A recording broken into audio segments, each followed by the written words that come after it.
Uh-oh. Is that Sister Mary Mangala? I don't know. Come on.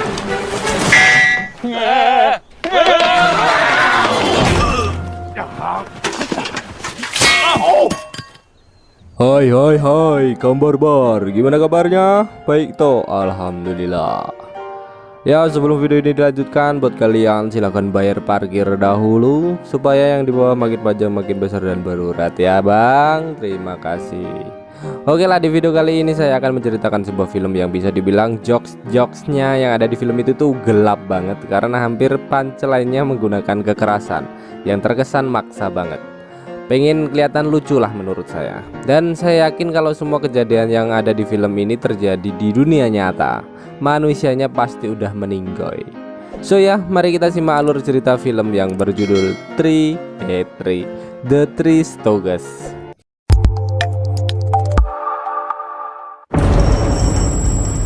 Film diawali dengan memperlihatkan para bocil-bocil gemesin sedang bermain di lapangan. Mereka semua tinggal di sebuah panti asuhan yang dirawat oleh para biarawati. Lalu muncullah suster bapak-bapak bernama Mary yang menyuruh mereka untuk AFK dan menyelesaikan tugas masing-masing. Anak-anak ini sempat menolak dan merayu suster dengan menyanyikan lagu panti asuhan yang bikin saya terharu. I may not have a sister, that doesn't matter, because What do you think this is? The Sound of Music? Tapi tidak untuk suster Mary yang membuat anak-anak langsung kocar-kacir karena sifat galaknya. Di sisi lain muncullah mobil yang melaju kencang lalu dengan lancangnya melemparkan tas ke arah suster Mary dan pergi begitu saja. Suster Mary yang melihat bungkusan itu dibuat heran karena bungkusan tampak bergerak-gerak, dan saat bungkusan itu dibuka, tiba-tiba Suster Mary tertinju dan seketika lenyap ditelan semak-semak.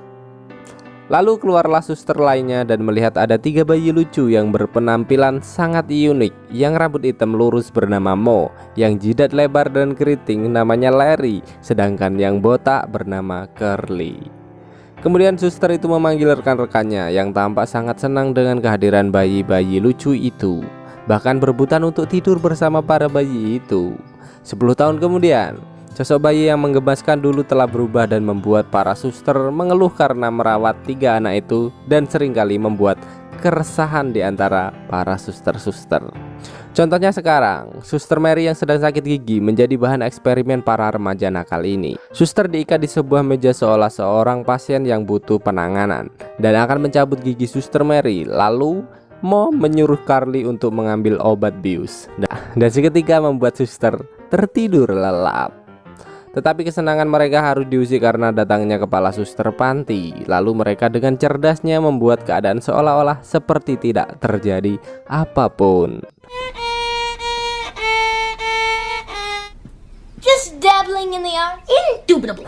Lalu saat sedang makan siang, Suster Rosemary memberitahu pada kepala panti bahwa akan ada pasangan suami istri yang akan mengadopsi seorang anak dari panti tersebut. Suster Ricardo menyarankan untuk menyembunyikan anak lain kecuali Mo, Larry, dan Carly, karena para suster ingin sekali mereka nyah dari panti asuhan. Tapi awalnya kepala panti tidak setuju karena setiap anak di panti berhak untuk diadopsi. Seketika Suster Mary muncul dan ingin berhenti dari pekerjaannya karena tak tahan dengan ulah 3 remaja itu. Melihat keadaan Suster Mary yang memprihatinkan, kepala panti berubah pikiran dan setuju akan ide tadi, yang membuat Suster Mary tidak jadi mengundurkan diri. Singkat cerita, pasutri itu pun tiba yang bernama Tuan dan Nyonya Harter. Sang istri seorang pengacara, sang suami adalah seorang pengangguran yang sukses mengambil hati pengacara kaya raya. Lalu disuguhilah mereka dengan tingkah kocak 3 bersaudara ini.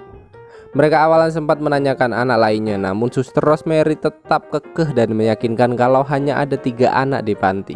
Tiba-tiba muncullah seorang anak yang bernama Teddy yang meminta segelas susu dengan menggemaskan, yang membuat Suster Rosemary kecewa berat dan harapannya hilang begitu saja.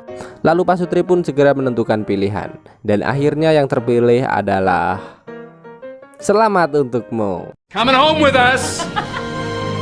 What do you say? Singkat cerita, Mo akan berpisah dengan Larry dan Curly dan meminta sedikit kenang-kenangan dari mereka.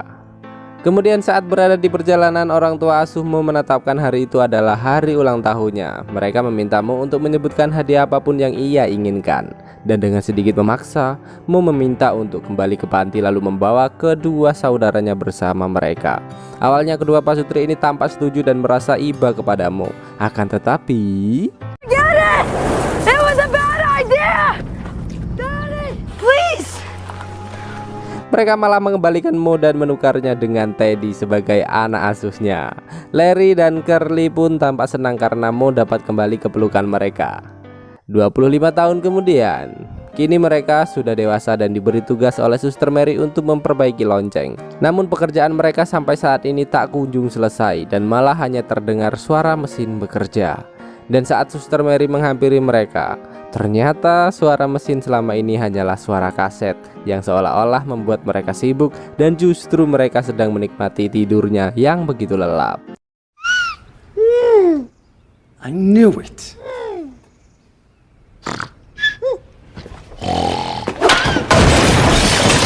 It's Attila the Nun. She's 100 yards out and closing fast.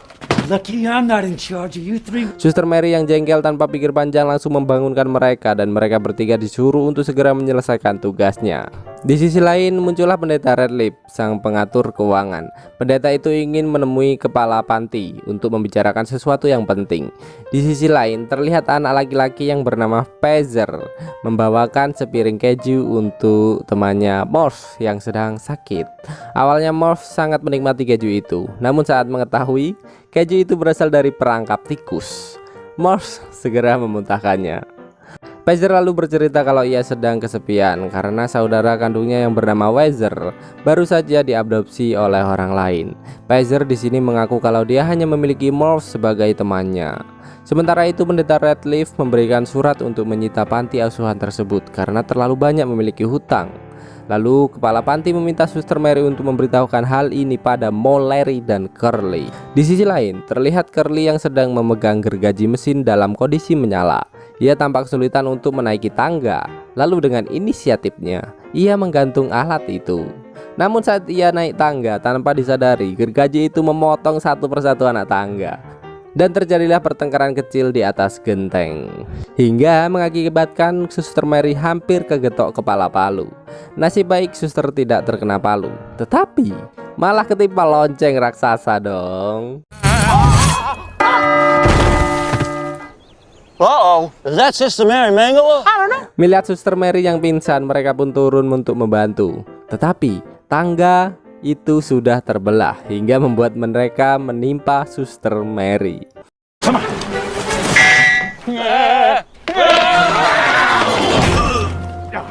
Lalu disadarkanlah dengan ember berisi kepala palu. Tidak hanya di situ, pendeta Redleaf di sini juga harus menjadi korban kenakalan mereka karena dikira mencabuli para suster. Think you're pretty smooth, huh?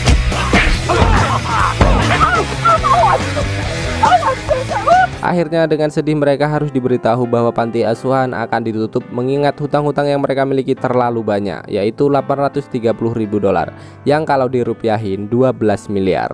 Dan satu-satunya cara agar panti bisa dibuka kembali dengan cara melunasinya, itu juga hanya diberi waktu 30 hari saja. Mo, Larry, dan Curly memutuskan untuk pergi ke kota untuk mencari uang. Mereka di sini mendapatkan support dari para anak-anak dan para suster. Mereka juga diberi sedikit uang untuk modal hidup di kota. Namun belum apa-apa, nasib sial terus menimpa mereka bertiga. You forgot to tie us off to the handlebars. I couldn't reach it.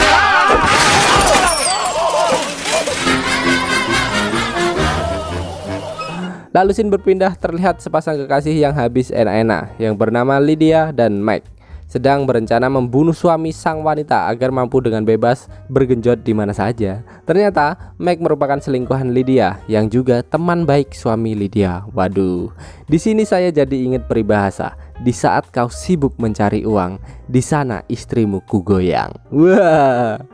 Tidak lama terdengar suara gaduh dari luar. Ternyata itu adalah Mo, Larry, dan Curly yang sedang mempromosikan diri untuk mendapatkan pekerjaan. Tidak lama kemudian Lydia yang bersemangka jumbo datang dan menawari pekerjaan dengan bayaran yang sesuai. Curly awalnya mengira pekerjaan itu seperti membunuh, tapi memang benar, mereka di sini disuruh membunuh suaminya Lydia. Seketika, Meg keluar dari mobil dan mengaku sebagai suaminya Lydia. Setelah bertanya apakah Meg bersedia untuk dibunuh, akhirnya mereka menyetujui kesepakatan tersebut dengan membunuhnya, tetapi dengan membunuhnya saat malam hari dan lampu harus dalam keadaan mati. Dan karena mereka ingin cepat-cepat mendapatkan uang, mereka memutuskan untuk membunuh Meg sekarang.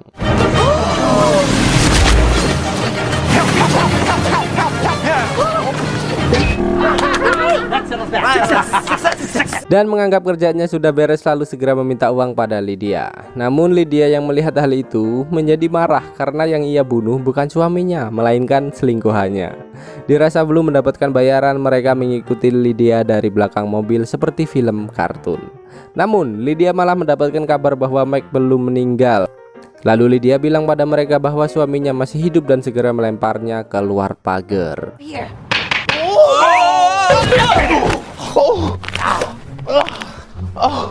Akhirnya mereka bertiga pun memutuskan untuk pergi ke rumah sakit untuk membunuh Meg lagi. Dan apesnya saat mereka tiba di rumah sakit, jam menjenguk pasien sudah habis. Mereka awalnya merayu petugas resepsionis, tetapi peraturan tetap berlaku dan tetap tak boleh masuk. Dirasa bisa mengambil kesempatan, mereka akhirnya menyamar menjadi suster dan dokter yang menggoda salah satu staf sampai jatuh cinta karena Curly memiliki dada yang besar.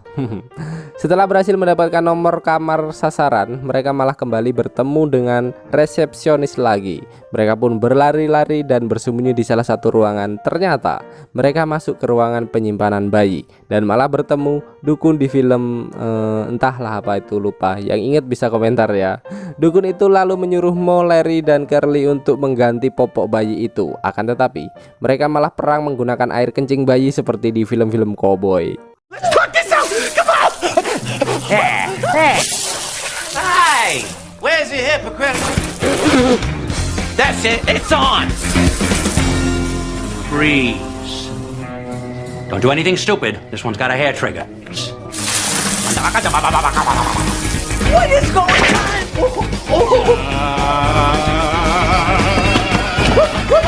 Hingga staf datang dan membuatnya kabur dari ruangan itu. Akhirnya mereka kembali berhasil menemukan ruangan tempat Meg dirawat. Mo lalu dengan kreatifnya menggunakan pasien lain sebagai pengganjal pintu agar tidak ada yang masuk. Tapi bukannya beraksi, mereka malah menonton TV. Ya, yang sontak membuat Meg terbangun dan segera bersembunyi ke dalam gipsum. Aduh. Larry yang sadar melihat kaki dan tangan Meg delesep lalu berkata kepada Mo.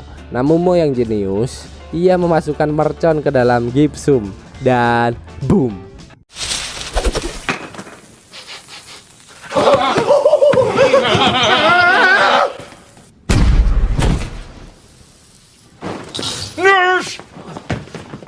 Meg yang udah gak tahan ngadepin tingkah mereka memohon untuk tidak membunuhnya lagi karena dia telah berubah pikiran. Lalu disusul para staf keamanan masuk dan terjadilah kejar-kejaran seperti di film kartun. Dan membuat salah satu dari polisi pingsan, lalu meminta alat kejut untuk menyadarkan polisi. Namun malah diberikan setrika yang tentu saja membuat polisi langsung sadar. Clear!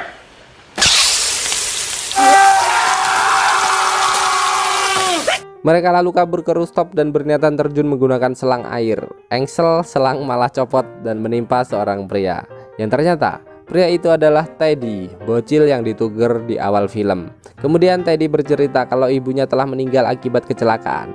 Teddy lalu menawarkan mereka untuk tinggal di rumahnya. Namun Mo menolak karena masih memiliki dendam kepada Teddy atas masa lalunya. Dan seketika pula mereka ingat dengan uang yang diberikan oleh suster, dan mereka pun berniat menggunakan uang itu untuk berkebun. Di sisi lain ternyata suami Lydia adalah Teddy, pria yang sebenarnya ia ingin bunuh.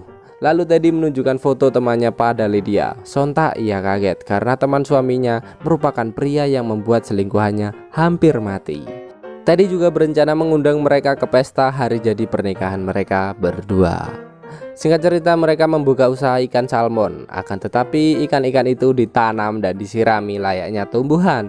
Dan parahnya lagi, mereka melakukan hal itu di sebuah lapangan golf. Lalu tibalah polisi yang disetrika tadi untuk menangkap mereka bertiga. Lagi-lagi mereka berhasil lolos dari kejaran polisi itu, untungnya. Sampai ketika mereka masuk ke sebuah ruangan dan terjadilah perkelahian hebat di antara mereka. Curly dan Larry menyalahkan Moe karena membawa mereka pada situasi seperti ini. Akhirnya Curly dan Larry pergi meninggalkan Moe.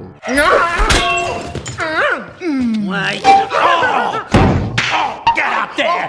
Stop it, Mo! I've had it with you. You had to call up with Teddy's folks back when they wanted to adopt you. Yeah, that way you could have come. Dan ternyata ruangan itu adalah pentas drama yang disajikan oleh para produser hebat dan mengajak Mo untuk menjadi pemeran untuk acara reality show terkenal. Di sisi lain, Curly dan Larry sedang berada di kebun binatang. Mereka dibuntuti oleh Lydia dan Meg dan berniat untuk membunuh mereka. Lydia dan Meg berusaha masuk ke dalam kebun binatang dan harus rela menginjak-injak semangka Lydia yang aduh sayang banget sih. Mendingan dikenyot aja. Wadah, puasa, astagfirullah. Akhirnya Meg pun berhasil masuk, namun dirinya harus jatuh ke kandang singa. Tapi untungnya singa itu sedang dirantai, jadi Meg masih bisa selamat dan malah mengejek singa tersebut. Di sisi lain, Curly dan Larry sedang asik melihat lumba-lumba. Mereka lalu memberikan lumba-lumba itu dengan sebutir kacang, tapi malah nyelip ke hidung lumba-lumba yang membuat nggak bisa nafas dong. Akhirnya mereka mencoba membantu lumba-lumba tersebut, namun kacang yang terlepas meleset seperti peluru dan mengenai biji singa. Singa pun menjadi ganas hingga membuat rantainya terputus dan entahlah nasib Meg gimana.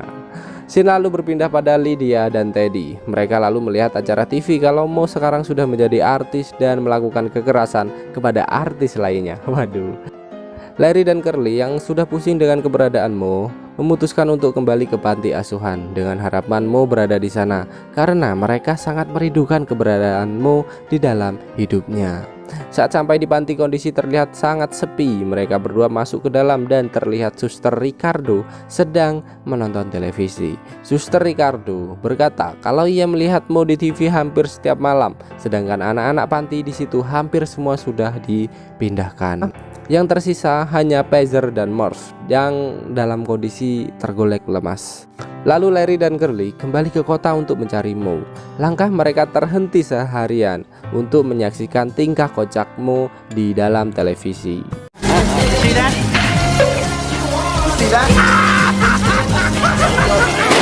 Lalu Curly datang ke kantor ayahnya Teddy dan tanpa alasan yang jelas mereka meminta uang pada ayah Teddy untuk membayar hutang panti asuhan.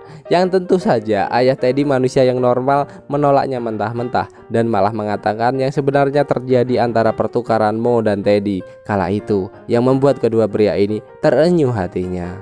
Di sisi lain, para pemeran di acara reality show tersebut protes dengan kehadiran Mo yang selalu melakukan kekerasan pada mereka seperti yang ia lakukan kepada Larry dan Curly.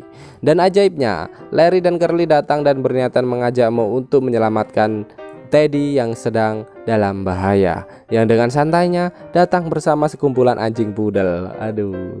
Tapi sialnya, sampai di sana mereka tidak diizinkan masuk oleh penjaga. Dan lagi-lagi mereka selalu tak kehabisan akal dengan menyamar sebagai penjual balon dan masuk ke acara pesta, yang membuat kekacauan lagi dong pastinya. Tell you about puns.